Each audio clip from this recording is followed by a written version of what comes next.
நீங்கள் நமது நிதியமைச்சர் அவர்கள் வருங்காலத்தில் அந்த பிழையின்றி, அப்படி பார்த்தால் மதிப்பிற்குரிய எதிர்க்கட்சி தலைவர் என்ன சங்க தமிழிலால் பேசுகிறார்? அவரே இயல்பான தமிழில் தான் பேசுகிறார். கொஞ்ச நாளாகவே உருவ கேலி பண்றது, பொதுவா சொல்றேன், ஜாதி ரிலேட்டடா பண்றது, பெண்கள் ரிலேட்டடா பண்றது, இப்ப மொழி ரிலேட்டடா வந்துட்டாங்க. சம்பந்தமே இல்லாம இந்த உறவு கேலி பண்றது, நான் சொல்றது இப்ப நல்லா நோட் பண்ணீங்க, நீக்கிறேன். அதை விட்டுட்டு அதெல்லாம் பார்க்காம நான் உங்களுக்கு அட்வைஸ் கொடுக்குறேன், நீங்க தமிழ்ல இப்படி பேசுங்க, எனக்கு யூனிக் இப்படிதான் பேச முடியும், அக்செப்ட் பண்ணுங்க. நான் உங்களுக்கோசம் சேஞ்ச் பண்ண முடியாது, நான் இப்படிதான் பேசுவேன். மக்கள் புரிந்து கொள்ளுகிற வகையில் நீங்கள் நன்றாக தான் பேசினீர்கள், அதோட பிரச்சனை முடித்து. அதான் சொல்றேன், மாண்புமிகு பேரவைத் தலைவர் அவர்களே, ரொம்ப லைட்டர் வெயின்ல எடுத்துக்கோங்க. இல்ல பெரிய பிரச்சனை கைடன்ஸ் பண்ற மாதிரி பண்ணக்கூடாது. ஏன் ஸ்டைல் இதுதான், அவருக்கோசம் நான் மாத்திக்க முடியாது, எல்லாருக்கும் நான் மாத்திக்க முடியாது. இல்ல மாண்பு உறுப்பினர் உட்காருங்க. மாண்பு அமைச்சர் கேலி பண்றீங்களா? வர்ணம் பூசுவதற்கு மட்டுமல்ல, உங்கள் வீட்டை பாதுகாக்கவும் ரூபிலெக்ஸ் பெயிண்ட்ஸ். பட்ஜெட் உரையில் பேசுகிறேன். மாண்புமிகு நிதி அமைச்சர் அவர்கள் தென்கோடி முனையில் பழந்தமிழர் பூமியான எங்கள் குமரி மாவட்டத்தின் மாப்பிள்ளை என்கிற முறையில் அவருக்கு எனது மதிப்பை பதிவு செய்கின்றேன். ஆனால் அவர் தன்னுடைய உரை வீச்சை பட்ஜெட்டை வாசிக்கிற போது நான் ஒரு சொற்பொழிவாளன் என்கிற முறையிலும் தமிழ் ஆர்வலன் என்கிற முறையிலும் உன்னிப்பாக கவனித்தேன். அவர் ஆங்கிலத்தில் பெரும்புலமை பெற்றவராக இருப்பார் என்று நினைக்கிறேன். ஆங்கில உச்சரிப்பு மிக நேர்த்தியாக இருந்தது. தமிழில் பல சொற்றொடர்களை அவர்கள் பேசாமல் விட்டுவிட்டார்கள். சில சொற்றொடர்கள் இலக்கண பிழையாக அமைந்தது. இதை குறையாகவோ குற்றச்சாட்டாகவோ இந்த அவையில் நான் வைக்க விரும்பவில்லை. நமது பள்ளிக்கல்வித்துறை அமைச்சர் அவர்கள் தனது கட்சிக்காக வெகு சிறப்பாக வாதாடி பலம் சேர்க்கிறார் என்பதை நாங்கள் காண்கிறோம். நீங்கள் நமது நிதியமைச்சர் அவர்கள் வருங்காலத்தில் அந்த பிழையின்றி பட்ஜெட் வாசிக்கக்கூடிய வாய்ப்பு அவருக்கு இருக்குமேயானால் நீங்கள் அதற்கான முயற்சிகளை செய்ய வேண்டும் என்று பணிவோடு நான் கேட்டுக்கொள்கின்றேன். நிறைவாக நமது நீர்வளத்துறை அமைச்சர் அவர்களிடம் ஒரு சிறப்பு என்னவென்றால், நாங்கள் தெற்கு திருநெல்வேலி பகுதி தென்காசி பகுதியில் இருந்து உங்களை பார்க்கிறோம். நாங்கள் சென்னை தமிழை பேச வைத்து ரசிப்பது உண்டு, கொங்கு நாட்டு தமிழை நண்பர்களை பேச வைத்து ரசிப்பது உண்டு. நீங்கள் கட்சி பிரச்சார மேடையிலே பேசியவற்றை நான் கேலியாகவோ கிண்டலாகவோ சொல்லுகிற இயல்புடையவன் அல்ல. உங்களுடைய அந்த சென்னை தமிழை சில நேரம் நாங்கள் ரசித்து பார்ப்பது உண்டு. ஆனால் பக்கம் 88 நிதிநிலை அறிக்கையில் மிகப்பெரிய தவறாக நீர்வளத்துறையினுடைய செய்திகள் இடம்பெற்றிருக்கின்றன. மாண்புமிகு நிதியமைச்சர் அவர்கள் தூய தமிழில் பேச வேண்டும் என்று சொல்லி நீங்கள் தூய தமிழ் பேசினீர்கள். ஆனால் நான் தொடர்ந்து பார்த்து கொண்டிருந்தேன், குறைந்தபட்சம் 9 முறையாவது பட்ஜெட் என்று சொன்னீர்கள். அதை நிதிநிலை அறிக்கை என்று சொல்லியிருந்தால் நன்றாக இருந்திருக்கும். ஐயா நன்றி. நீங்க நேர கட்டுப்பாடு விதிக்கிற காரணத்தினால் விரைவா முடிக்கணுங்கிறதுக்காண்டி ஊடால அதை நான் சேர்த்துக்கிட்டு வேகமா போறேன். என் ஒரிஜினல் நடையில்னா இவ்வளவு வேகமா நான் போக மாட்டேன். நன்றி தங்கள் சுட்டிக்காட்டியதற்கு. அடுத்து கடைநல்லூர் தொகுதியை பொறுத்த மட்டும் மேற்கு தொடர்ச்சி மலை அடிவாரத்தில் இருக்கிற தொகுதி. அந்த குடிதண்ணீர் திட்டம் கடையநல்லூர் சாம்போரோட ஆய்வுடிக்கு மாண்புமிகு பேரவைத் தலைவர் அவர்களே, தமிழ் வளர்ச்சித்துறை தலைமைத்துறை அமைச்சர் என்ற முறையில் சில விஷயங்களை சொல்லணும். திடீரென நீங்கள் குறுக்கீடு செய்தவுடன் அவர் அறியாமல் ஊடால என்று சொன்னார். அதே போல ஒவ்வொருத்தருக்கும் இயல்பான தமிழ்ல பேசலாம். ஒவ்வொரு வட்டார தமிழ் இருக்கிறது. நெல்லை தமிழ் கொஞ்சம், மதுரை தமிழ் வாழ்வீசும், குமரி தமிழில் அலையாடும், சென்னை தமிழில் உழைக்கும் மக்களின் வேர்வை வாசம் வீசும். அன்பிற்கினிய சகோதரர் வாஞ்சையோடு எனது தமிழை பாராட்டி நிதியமைச்சர் என்னோடு தமிழ் வகுப்பு எடுத்துக்கொள்ள வேண்டும் என்று சொன்னார். அப்படி பார்த்தால் மதிப்பிற்குரிய எதிர்க்கட்சி தலைவர் என்ன சங்க தமிழிலால் பேசுகிறார்? அவரே இயல்பான தமிழில் தான் பேசுகிறார். அப்படி வகுப்புகள் நடத்த வேண்டும் என்றால் நேர்மையான ஒரு நிதி நல்கைக்காக, நேர்மையான ஒரு நிதி பட்ஜெட்டை கூட்டத்திற்காக நிதியமைச்சர் ஒரு வகுப்பு நடத்த வேண்டும். அதில் அனைத்து கட்சி உறுப்பினர்கள் கலந்து கொள்ள வேண்டும் என்று உங்கள் மூலமாக கேட்டுக்கொள்கிறேன்.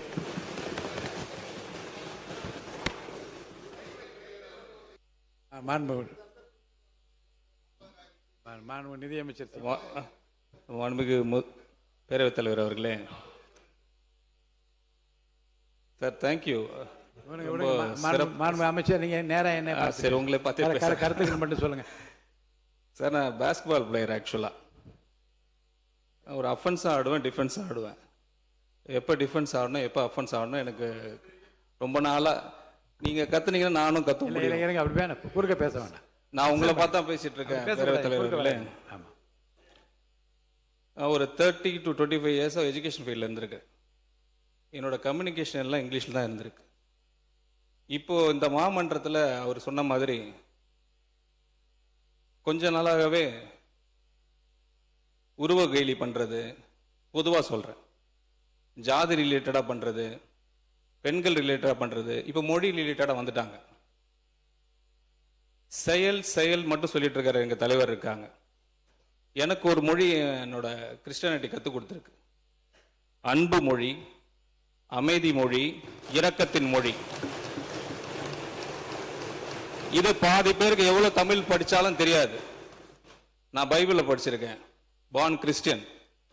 உங்களுக்கு அந்த மொழி தான் வேணும்னா நீங்க லோக்சபால உங்களோட மதுரை எம்பியா இருந்தார், மினிஸ்டரா இருந்திருக்கிறவர், இது வரைக்கும் 5 வருஷமா மினிஸ்டரா இருந்து 5 வருஷமா அங்க டேர்ம்ல இருந்திருக்காங்க. ஒரு நாளும் அந்த பார்லிமெண்ட்ல பேசுனதே கிடையாது, ஒரு தடவை கூட பேசுனது கிடையாது. அவர் அவரோட தலைவராக மகனா இருந்தார், ஒரு தடவை கூட பேசுனது கிடையாது. நாங்க ட்ரை பண்றோம், நாங்க முயற்சி பண்றோம். நீங்க சம்பந்தமே இல்லாம இந்த உறவு கேலி பண்றது, நான் சொல்றது இப்ப என்னால நோட் பண்ணீங்க, நீக்கிறேன். வர கடந்த 60, 75 நாட்கள்லாம் மாண்புமிகு முதலமைச்சர் அவர்கள் துறை ரீதியாக நிறைய மீட்டிங் வச்சிருக்காங்க. அது ரிலேட்டடா சில ரிஃபார்மேஷன் பண்ணியிருக்கிறோம், நிறைய ரிஃபார்மேஷன் பண்ணியிருக்கிறோம். இப்போ கிட்டத்தட்ட பார்த்தீங்கன்னா ஒரு 70 நாட்கள் முன்னாடி நடந்துச்சு இருந்ததும் இப்போ இருக்கிற நிலைமை என்ட்ரி டிஃபரெண்ட். கிட்டத்தட்ட 15,000 கோடி ரூபாய் ட்ரெஷரிக்கு வந்திருக்கு, 15,000 crores 65 டேஸ்ல மட்டும். இது ஈஸி கிடையாது, இது வெரி ஈஸி கிடையாது. இது because of the entire effort of the ministry. அதை விட்டுட்டு அதெல்லாம் பார்க்காம நான் உங்களுக்கு அட்வைஸ் கொடுக்குறேன், நீங்க தமிழ்ல இப்படி பேசி, எனக்கு யூனிக் இப்படி தான் பேச முடியும். அக்செப்ட் பண்ணுங்க. நான் உங்களுக்கோசம் சேஞ்ச் பண்ண முடியாது, நான் இப்படிதான் பேசுவேன். மக்கள் புரிந்து கொள்ளுகிற வகையில் நீங்கள் நன்றாக தான் பேசினீர்கள், அதோட பிரச்சனை முடித்து. அதான் சொல்றேன், மாண்புமிகு பேரவைத் தலைவர் அவர்களே, ரொம்ப லைட்டர் வெயின்ல எடுத்துக்கோங்க. இல்ல பெரிய பிரச்சனை கைடன்ஸ் பண்ற மாதிரி பண்ணக்கூடாது. ஏன் செயல் இதுதான், அவருக்கோசம் நான் மாத்திக்க முடியாது, எல்லாருக்கோசம் நான் மாத்திக்க முடியாது. இல்ல மாண்பு உறுப்பினர் உட்காருங்க. மாண்பு அமைச்சர் கேலி பண்றீங்களா? மாண்பு நிதியமைச்சர் கொஞ்சம் கோவப்படாதீங்க. மாண்பு நிதியமைச்சர், நான் சொல்றேன், மாண்பு நிதியமைச்சர், இல்ல மாண்பு நிதியமைச்சர் நீங்க வந்து இல்ல இத மாண்பு அமைச்சர் உட்காருங்க. மாண்பு உறுப்பினர் உட்காருங்க. இல்ல இருங்க, இல்ல மாண்பு நிதியமைச்சர் பெருசா எடுத்துக்கொள்ள வேண்டியதில்லை, ஒரு லைட்டர் வெயின்ல எடுத்துக்கோங்க. ஒரு சாதாரணமான ஒரு இதா எடுத்துட்டு கொஞ்சம் இயல்பா கொண்டு போயிடலாம், ஒன்றும் பிரச்சனை இல்லாத. நீங்க மாண்பு பொதுப்பணித்திறன் போதும். நான் என்ன சொல்ல, உங்க விளக்கத்தையும் உங்களுடைய உள்ளம் சொன்னதையும் நீங்க உதட்டிலே சொல்லிவிட்டீங்க, அது போதும், அது போதுமானது. மாண்புமிகு பேரவைத் தலைவர்களே, அண்ணாவுடைய மொழி இருமொழி கொள்கை. இங்கு யாரையும் வந்து தனிப்பட்ட முறையில் விமர்சனம் பண்ண வேண்டிய அவசியம் கிடையாது. அவருடைய பட்ஜெட் உரையை தெளிவாக அக்கௌண்ட் சம்பந்தப்பட்ட ஒவ்வொரு விஷயத்தையும் அவர் தெளிவாக பேசியிருக்கிறாரு. இந்த விஷயம் திமுக ஆட்சியில் திரு PT.R. பழனிவேல்ராஜன் அவர்கள் பட்ஜெட்டை தாக்கல் பண்ணும்போதும் நடந்ததுதான். அவர் அமெரிக்காவிலிருந்து வந்தவர், அக்கௌண்ட்ஸ் படிச்சு வந்தவர், அவர் தாக்கல் பண்ணும்போதும் வந்தது. இதை வந்து யாரும் அப்பொழுது கேலியோ கிண்டலோ செய்யல. அன்னைக்கு இருந்த எதிர்கட்சியா இருந்த அதிமுகவுக்குமே வந்து எதுவுமே செய்யல. அது ஒவ்வொருத்தருடைய ஒரு மொழி. அது இப்ப அண்ணனை பத்தி சொன்னாங்க, அவரு சென்னைக்காரர் இல்ல, புதுச்சேரிக்காரரு. புதுச்சேரி கடலூர் மொழியை பேசக்கூடியவர், தமிழ் பேசுவார், தமிழை தவிர அவருக்கு எதுவும் தெரியாது, அதுதான் முக்கியம். அதனால சில வார்த்தைகள் நாங்கள் எப்பயுமே மரபுப்படி, நீங்க there is action, அதாவது where is action there is action சொல்லுவாங்க. நீங்க சொல்லக்கூடிய வார்த்தைகள் பதில் கொடுக்கிற இடத்துக்கு நாங்க வராமல் உங்களுடைய கருத்துக்களையும் திட்டங்களையும் பாலிசியும் பேசினா பெட்டரா இருக்கும் நாங்க நினைக்கிறோம். ஒரு முக்கியமான செய்தி சொல்லிடுறேன், இருங்க. பொது நடை இருங்க பொது மாண்புமிகு பேரவைத் தலைவர்களே, நிதியமைச்சர் ரொம்ப சீரியஸாக ஆகாதீங்க. இவர் வழக்கத்தில் நீங்கள் பேசுகிற வழக்கில் நீங்கள் பேசுகிறீங்க, அது ஒன்றும் தவறு இல்லை.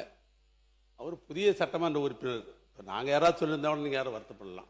அவர் புதியதாக இப்போ தான் அந்த கன்னி பேச்சு பேசுகிறார். ஒரு புதிய சட்டமன்ற உறுப்பினர் வந்திருக்கிறார். அவர் திருநெல்வேலி பகுதியை சார்ந்தவர். அவர் திருநெல்வேலி மொழிக்கும் வட சென்னை மொழிக்கும் தென் சென்னை மொழிக்குமே வித்தியாசம் இருக்குது. தென்னார்காடு மாவட்டத்தில் எல்லாம் பார்த்தீங்கன்னா 82 83 தான் சொல்லுவாங்க, 82 83 சொல்லுவாங்க கேட்டாங்க. பழக்கம் வீடுன்னு சொல்லுவோம் பல பேர். தென்னார்காடு மாவட்டத்தில் ஊடுன்னு சொல்லுவாங்க, வீட்டுக்கு போறேன்னுவாங்க, வீட்டுக்கு போறேன்னு பண்றாங்க. இது அந்தந்த மாவட்டத்தில் இருக்கிற பழக்க வழக்கங்கள். அவர் ஆங்கில பள்ளிக்கூடத்தில் படித்தவர். ஏன்னா அவர் மாப்பிள்ளையா இருக்கும்போது எனக்கு அவருக்கு தெரியும். ஏன்னா என்னுடைய அண்ணனுடைய மாப்பிள்ளானால அவர் கல்யாணம் பண்ணுற காலத்துலேயே தெரியும். அப்படிதான் பேசுவார் அவர், எனக்கே தெரியும்.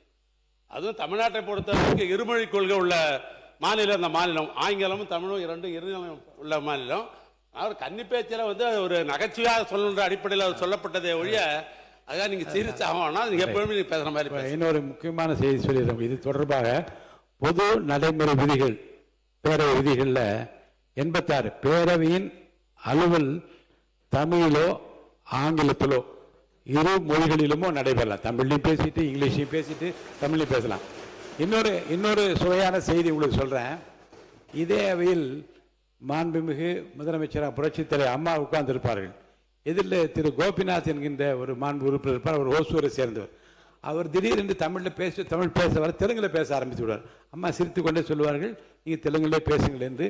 தெலுங்கிலே அம்மா பதில் சொல்வார். ஆக மொழியை காட்டிலும் எந்த உணர்வோடு சொல்லுகிறோம் என்பதை மக்களும் மாமன்ற உறுப்பினர் புரிந்து கொண்டார்களா இல்லையா என்பதுதான் பிரச்சனை. அந்த வகையில் இப்போது மாண்புமிகு நிதியமைச்சர் இதை புரிந்து கொண்டிருப்பார், மாண்புமிகு உறுப்பினர் புரிந்து கொண்டிருப்பார். புரிந்ததில் இருப்பதனால் இத்தோடு முடித்து விடுகிறோம்.